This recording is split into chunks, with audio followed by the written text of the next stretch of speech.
Hi, this is Diana Giles with Skyline IT Management, and today in Tuesday Tech Talk, I'm going to give you some tips for how you can save money when you need tech support. A lot of these tips are kind of focused on business users, but many of them are relevant for home users as well. So let's get started. First of all, when you are dealing with tech support, and we're kind of just talking about general tech support, you have an issue, something's going on, and you're getting your IT provider or an IT provider to help you. So, number one is you really want to have good communication. Try to think of things that are going to be relevant to the situation. You want to see if you can give as many details as possible and try to think if there's something that has changed recently with regard to your system or your network. Try to think of anything that would be relevant to the person that you're talking to. And sometimes it may even be something you don't think is relevant, so it's probably a good idea to mention it. We're especially looking for things that are new or different or changes that have happened, or if you're able to recreate the problem. Does it happen randomly, intermittently, or does it always happen when you do X, Y, and Z? That kind of thing. So as much details as you can give is really helpful.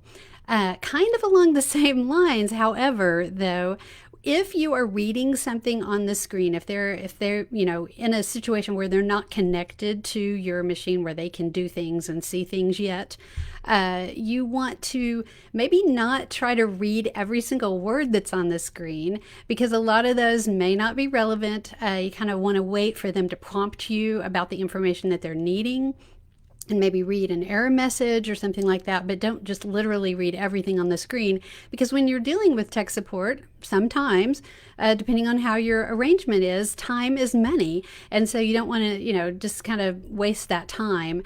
And oftentimes, the technician wants to be polite and doesn't want to interrupt and just kind of let you talk, but you might want to try to let them prompt you about the information that is going to be most helpful to them.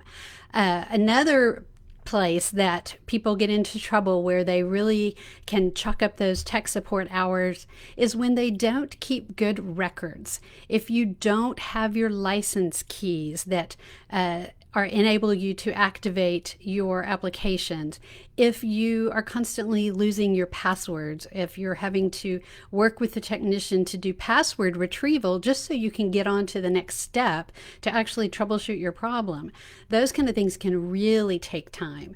Especially, with the security level of some accounts now, just doing password retrieval can take up a significant amount of time, especially if you also then don't know your security question answers or something like that. So just try to keep really good records so that you can always get your hands on the information that the technician might need. And along those lines, another area that can really cause people to have to spend more money on tech support than they really should is when they run outdated equipment or applications. You really need to try to stay current, at least using hardware and software applications that are currently supported by the vendor behind them.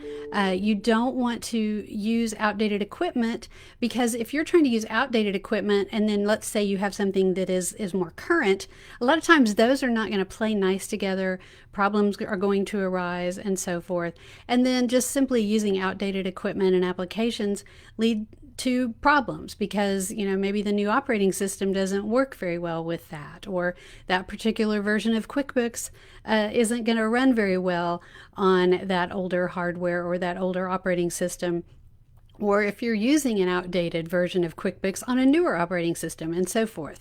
Using outdated applications and hardware accounts for a significant amount of time for tech support, and then consequently money. So the best thing you can do is stay current, and related to that is always making sure that any hardware or software applications that you are using are under some sort of service agreement, either the initial service agreement or an extended service agreement, so that they're always in support.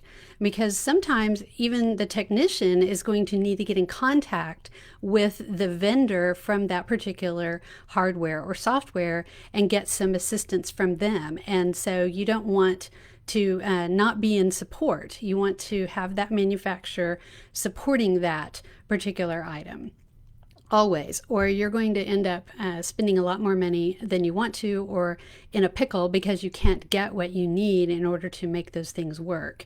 So that is very important. And then the other thing is, if you really have for your business, if technology is important for helping your business run successfully, it really is a good idea to establish a relationship with an IT provider who takes care of your technology for you, like we do here at Skyline IT Management. Because if you're having a more proactive approach and somebody is looking out for your technology for you, we are going to be taking care of problems a lot of times before they arise.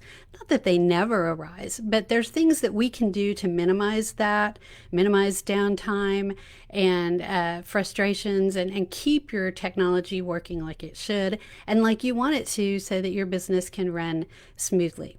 So I hope that these tips have helped you. I hope that I've given you some good tips that you can use, whether you're a business user or a home user. And just have a great day, and I will talk to you again next Tuesday. Thank you.